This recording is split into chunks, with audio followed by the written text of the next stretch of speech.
কোরআনে কারিমে আল্লাহ বলেছেন, ইয়াকুনু ফুকারা ইউগনিহিমুল্লাহু মিন ফাদলি, তোমরা তোমাদের অধীনস্থদেরকে বিয়ে শাদী দাও, যদি তারা গরিব হয় বিয়ে করলে আল্লাহ তাআলা বরকত দিবেন, ধনী করে দিবেন। ওমর রাদিয়াল্লাহু তাআলা আনহু বলেছেন, আজাবান লিমান তালাবাল গিনা মিন গায়রি নিকাহ, ওই ব্যক্তিরে দেখে আমার খুব আশ্চর্য হয় যে ধনী হইতে চায় অথচ বিয়ে করে না। তার মানে বিয়ে করলে কি হবে? আর আমাদের দেশে এখন অভিভাবকরা সবাই ছেলে মেয়েকে বিয়ে দেয় না, কয় আগে নিজের পায়ে দাঁড়া।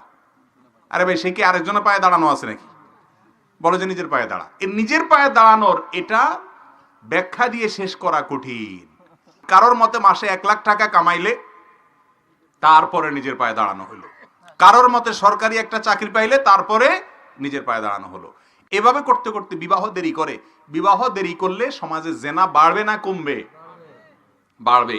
ভালো করে শুনে রাখেন মুরব্বীরা, নিজের ছেলেকে মেয়েকে সময় মতো বিয়ে দিতে যদি গড়িমসি করেন, তথাকথিত পায়ে দাঁড়ানোর অপেক্ষা করে, মনে রাখবেন ছেলে মেয়ে যদি দেরিতে বিয়ে দেওয়ার কারণে আকাম কুকাম করে গুনাহে লিপ্ত হয়, আপনারা দায়ী থাকবেন মুরব্বীরা, অভিভাবকরা।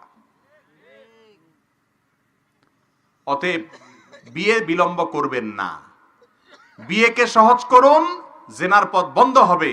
বিয়ে কঠিন করবেন, জেনার পথ সহজ হবে। ঠিক না বে ঠিক? অতএব বিয়ে সহজ করতে হবে, আল্লাহ তাআলার নির্দেশ এটা। তবে হ্যাঁ, একেবারে যদি কোনো ক্ষমতা নেই স্ত্রীর ভরণ পোষণ দেওয়া, তাহলে সে রোজা রাখবে যুবক। কথা বুঝে আসছে? কিন্তু কোনো মতে যদি ডাল ভাতের ব্যবস্থা করতে পারেন, আলহামদুলিল্লাহ। অনেক মেয়ে আছে যারা কোন রকম বেঁচে থাকার উপায় পেলে তারা খুশি, আলহামদুলিল্লাহ। খুঁজে সেরকম দিনদার মেয়ে বের করবেন এবং অল্প উপার্জনে আল্লাহ তাআলা বারাকা দিবেন ইনশাআল্লাহ। এই জন্য বিয়ে দেরি করা উচিত না।